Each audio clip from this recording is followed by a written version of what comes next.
Once Human just got a brand new update in patch 1.3.3. We'll go over all the details with the patch notes, the optimizations, the acquisition, the mod changes, and a whole bunch more there. On top of that, there's going to be some brand new cosmetics in the store. We'll also check out some brand new community stuff, as well as a Once Human build tool that seems to be officially endorsed. We got a ton to talk about. What's up, world? It's Utopia back in with another video. Today we're checking out all things Once Human. Okay, so let's just jump right into things. We'll get into the update. First up here, we did have a maintenance that went underway for 4 hours. However, that time has been completed, and there is always compensation with that. Now, that did happen last night, so there is no worries there. Jumping over, we do have that patch 1.3.3. Over on the Chinese version of the announcement, they are actually calling this 7 Days World. It's a bit different there. I haven't seen that noted in the NA client version, but it does seem like that's what they're calling this recent launch with all the new worlds, or with all the scenarios that have been presented. The patch notes are the exact same though. So they made some changes here to adjust the ways to obtain the season-specific and regular-specific modules blueprints. So this one is pertaining to blueprints here,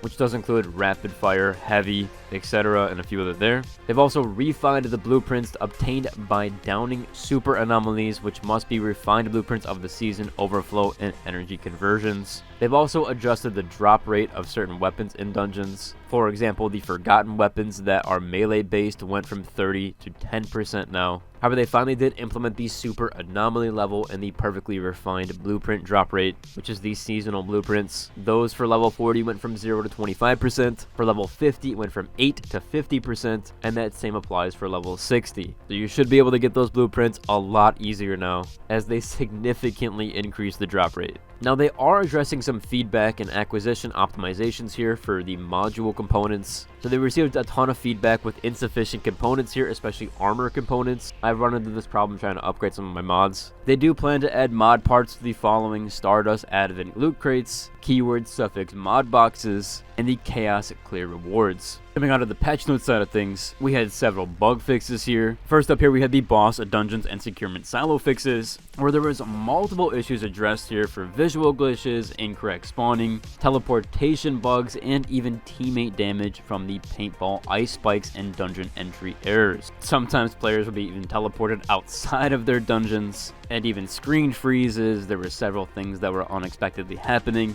A lot of that was within Taurus silo, so those have now been addressed and fixed. The shop also did get some fixes here. There were problems with the gift bubble display and locating players when sending gifts themselves. Ranching also got a minor update here and a little bit of addressed. Animals were clipping through the ground, so those have now been fixed. There's also a fishing fix here where the tip displayed if you had no bait equipped would not display correctly. Task and story also had an issue occurring after completing the task for the Monolith of Greed. Then we had the weapon and gear stats section, where they fixed an issue with the snow camo glove. Ice missiles would not lock onto the nearest target. Survival exploration and territory construction had buildings that would sometimes float in the air after relocating their territory. The Forsaken Giant got a major fix here where its weak spot would be displayed incorrectly when performing its ground slam attack. So some misplacement bugs there would affect your damage overall. Deviations also saw some bug fixes here up before maybe the deviation revamp, where Zapcam would sometimes collide with and push the player. And they also fixed an issue with the skill description of Enchanting Void. Probably some issues with clipping there. For points of interest, they had some lighting issues in some strongholds that did not affect units in the shade.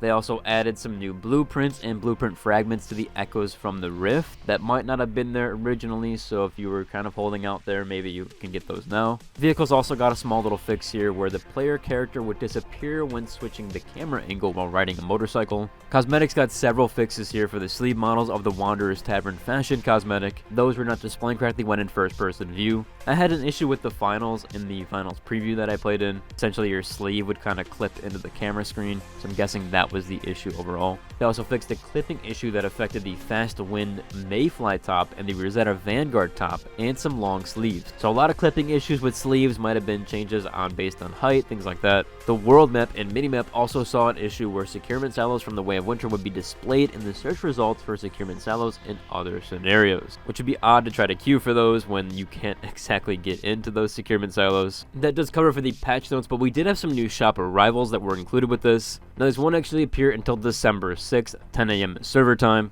We will see some new shop arrivals from the Lightforge Loot Crate. This is the Arcane Celestial Crate that consists of 3 rounds, including the new fashion sets. We have a Phantom Tone Cradle skin and Wood and Stone Romance Territory Collection. They do mention here that the Urban Oddities will be removed from the sale on December 5th at 6 AM server time, so unfortunately that is gone as of now as well. We do have another few arrivals here with the Morning Sakura Camouflage fashion set that will be available for purchase with this update. Also arriving with those are the number 13 Bunny Streetwear fashion set and a new paint pack that's rare. They do mention one more set here, the Sleepy Panda fashion and the Snuggly Pals assembly theme pack that will be added sometime soon. They do mention that these are PJ or Pajama Party like. Again, those are not in the game currently. They also do have a Lightforge Loot Crate rules and drop rates that have been updated for December 5th. They also signify for that Lightforge Loot Crate when it's going to be going on from December 6th to January 1st. It has the exact same reward drop rates here for gold, purple, and the other blue ones as well. Of course, the Techno Stampede is still there. It has the same probabilities across the board for that. Again, those were enhanced a little bit when the purple and the gold ones were 0.9% that are now 1.02%, and the purple being 3.2% that has dropped down to 2.55%. So there were a little bit of adjustments there for the percentages, so it should be a bit easier, but not much to get the higher end stuff. Last up here with the store updates, and I mention this basically every video, however, they are still doing the top-up sale. You do get a 24% increase when you buy Crystagens, so that is still running. If you did want to get this Lightforge Loot Crate or any of the cosmetics, you can still get a few bonuses there.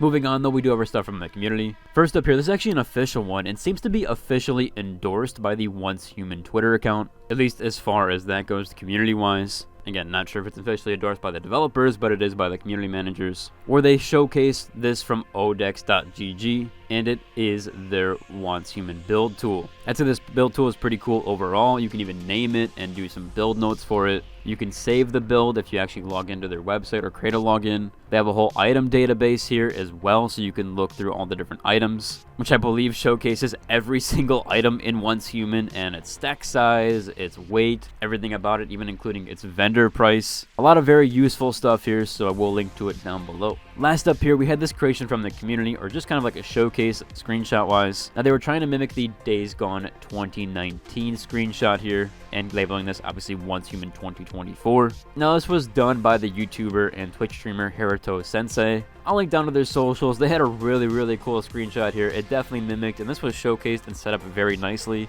I even like how they have the monolith in the background. I think everything about this screenshot really showcases what Once Human's about. The backdrop, everything in the foreground. There's a lot of cool stuff here. I'll link down to this post itself so you can see the screenshot for your own, as well as their socials, as I said. However, that should about cover for today's video. If you like, subscribe, and until the next one. Deuces.